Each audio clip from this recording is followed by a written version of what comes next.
Yeah, obviously another solid win. Good win for the team.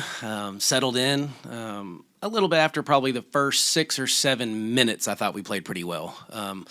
I thought they came out a little more aggressive than we were.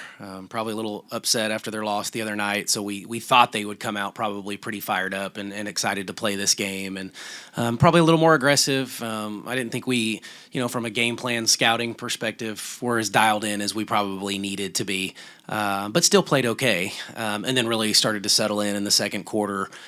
So felt good with what I think it was a 12-point lead at half. And then that third quarter was fantastic and us at our best, and played fast and got some turnovers and hit shots and got to the rim and got them in a little foul trouble, and just stayed aggressive. And, it took a couple runs, but that got the separation we needed. And then obviously the fourth quarter wasn't great, but it didn't matter really at that point. So, happy for the group.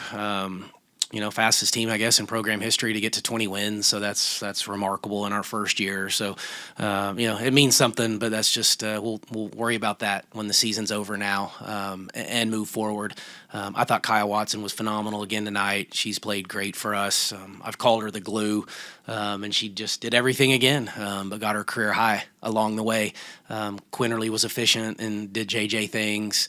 Jordan didn't score it great, but her line was pretty good too. Just did a little bit of everything. And I thought Kylie Blackston's been pretty good here lately. She had another good night. Lauren got to double figures. So we tried to get everybody to score. We just didn't quite get Tirza some points, but it was good to have her back tonight. That was her first action in quite some time. So full strength for us now, I hope, moving forward. We've got an off day tomorrow, which comes at a great time because we need it. And then we'll regroup and get ready for Saturday. But solid win, playing well here in the Coliseum. So just keep moving forward. Ever since your loss at Iowa State, it seems like you all have just been playing your best basketball. What can you say about that? Yeah, we've played well in spurts. I still think we can get better. Some of our execution on both ends at times just almost baffles me a little bit on some of our rotations on defense and some of the silliness that we do on offense. So I don't want this to be the point, the best we play. I don't think it will be. I think we still have some levels we can get to, But yeah, we survived some of the schedule. We were on the road a little bit, played a few at home in there, had the one long trip, and so we needed it. And now, we get the top 25 matchup coming up Saturday, so that will be a difficult challenge, but one that I think we're ready for and that we need. But yeah, and all these teams they just play so different, and that's the beauty of a conference is everybody has a different style and you prepare differently. Our kids are preparing the right way and taking care of themselves, and then when we get on the court, they have a joy about them still that they just really enjoy being around each other, and it's fun to see. Coach, when you judge the performance of your offense, I think 80 of your 82 points came either in the paint, at the free throw line, or from three. How do you judge that when you're kind of somewhat efficient or analytically pleasing in that sense when you're doing it that way? Yeah, no, our analytic people are going to like that that distribution. They're stay away from those mid-range jumpers. I'm not anti that necessarily. When you have like a JJ and some kids that are pretty good at it, you got to let them go. But yeah, no, that's always the goal, right? I mean, the goal is always rim, free throws, and threes. There's certain times to take the mid-range, but if not, then continue to do that. And, we wanted to put some pressure on the rim and wanted to attack a little bit. But I thought we moved the ball a little bit better tonight, too, via the pass, and then that could set up the drive, and assists got up to whatever that is, 16, I think, 16 assists. So still maybe a couple lower than we would like, but better than what it's been. Coach, you've talked about slow starts in the first quarter, third quarter. Tonight looked like maybe that first minute or two might have been on that same pattern. What's it take to come out of the gates rolling and maybe efficient with that first set on offense? Well, that first set was awful. So I'm making some adjustments there. I told the staff on that one. But our first quarters actually have been pretty good. That's where we've dominated people. We had the 2 scoreless quarters, and we've gotten after people early outside of our first possession. So we've got to be a little better in that first possession, and that's probably on me as much as it is them. But outside of that, no, our first quarters, I think, if you look throughout the year, is our best margin is in the first quarter. It's the third quarters that haven't been as good as I've wanted them to be, and this was our best third quarter probably of the season.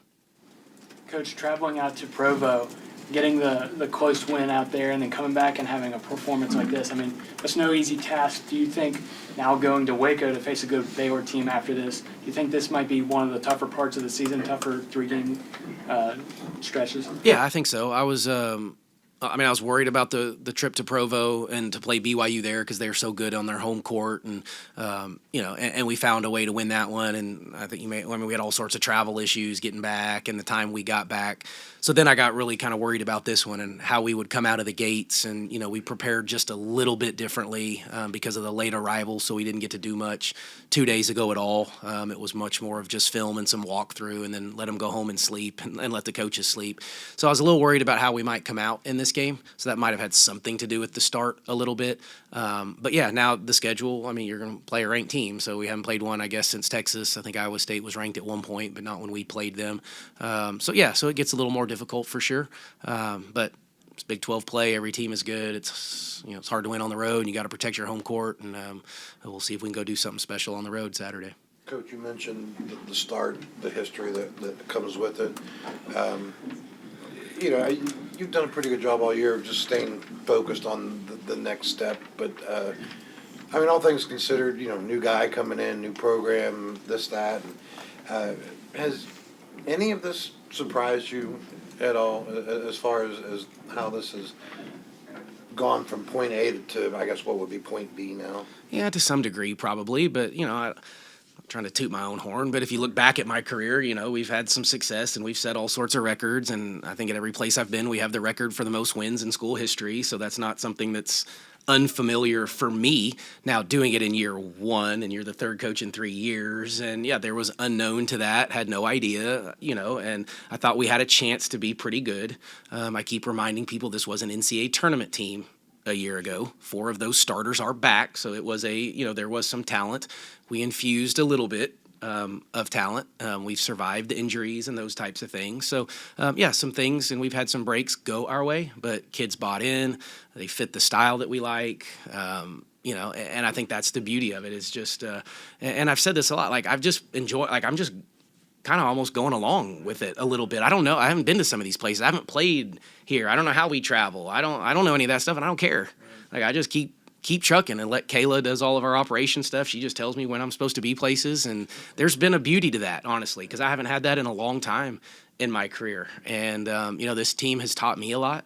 There was times early on I wanted more from them, because we're such flatliners and kind of even keel, and I'd fight them in practice a little bit and think we practice terrible and then go out and play really well. And without them saying, Coach, relax, they're basically saying, Coach, relax, we got you. And so, yeah, it's been fun, and I keep saying beauty to it, but it's been refreshing because it's not always the case as a basketball coach.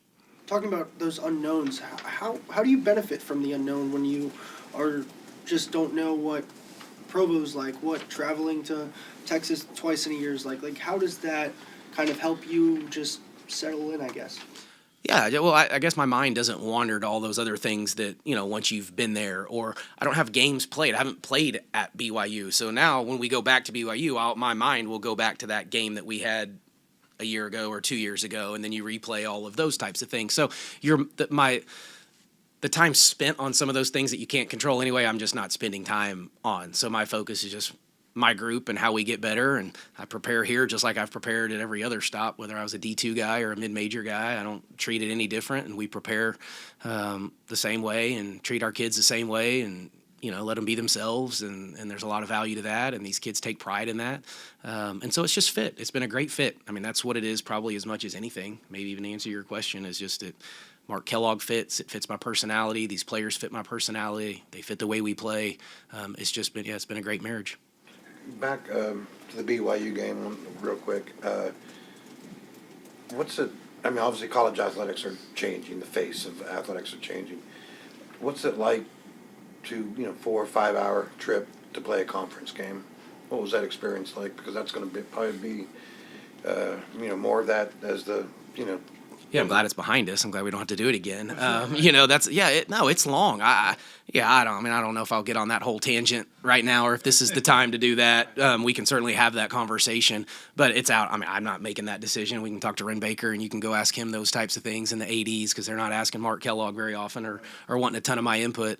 But it's a long way to go, without question, and it's a quick turnaround. And now we're playing again on a Tuesday. When we got back I think I rolled into my house at 5:36 on Sunday morning. And then you're trying to prepare, and and then you're getting up the next day and doing the same thing, and you're trying to be a dad. And I'm taking my kids to school at 6:55, after you got back at 5:36 the night before. I mean, that's the life stuff that people don't realize, and these student athletes are asked to get up and go to school on Monday when they got back at 5:36 and perform on the court and in the classroom and stay healthy. And we're fortunate because we get to travel, pretty well. And efficiently. But when you get delays like that and you're crossing 2 time zones. So for us, we played at 4:00 on a Saturday over there, which is 6:00 here. And I mean, it was a lot. But that's what makes this win probably even sweeter today, to know that we survived all of that and the travel to get back home and regroup and find a way to win this one. But I don't know how we're going to manage all of this, to be honest, with all the leagues and the travel. It's a lot to ask. Coach, kind of along those lines, you guys have won 7 in a row now, and if you look at the bigger picture, this was the portion of your schedule where you guys had games that you would need to win in order to compete for a Big 12 regular season title. Is there something to be said about accomplishing that feat? Yeah, it was. This was the part of the schedule we had looked at and identified as, if we want to make some noise, we need to get through this, in a nice fashion. I don't know if it was going to be 7 in a row in a league. I don't think you ever think you're going to win 7 in a row in the Big 12 necessarily. But we thought we needed to make some noise now to kind of give us a chance, to be in the hunt late, which we put ourselves obviously in that situation and in that position. But it can change in a hurry too, and I'm not naive to that. I know how quickly it can change, and so again, you just kind of enjoy it, let them celebrate it a little bit, and then get to the next one, because you don't want one loss to turn into multiple losses, which it can. But for us, it's been 7 in a row, and we're playing with confidence, and we'll go into Baylor with something to prove. Coach, Kaya can obviously make a pretty big impact without, I guess, eye-opening statistics, but just curious when she does kind of give you that offensive production along with 8 rebounds, the numbers jump out a little more. What does it do for this team as a whole? Yeah, well, I mean, it's Kaya or anybody. What we've really tried to talk about is really getting a 4th scorer. So one of the goals on the board before the game was I wanted 4 in double figures. For most nights, JJ, Lauren, and Jordan give you the 3. And then if one of them doesn't play as well as they're supposed to, then we need somebody to step up. And so whether that's Kylie or Kaya or anybody off the bench, that's important to us. And so Kaya being aggressive, she's, again, sometimes reluctant to shoot. And there's been times this year I've asked her and kind of like, hey, I need you to be really aggressive today. And maybe that's even in practice. And it makes her completely uncomfortable, because that's not really what she is.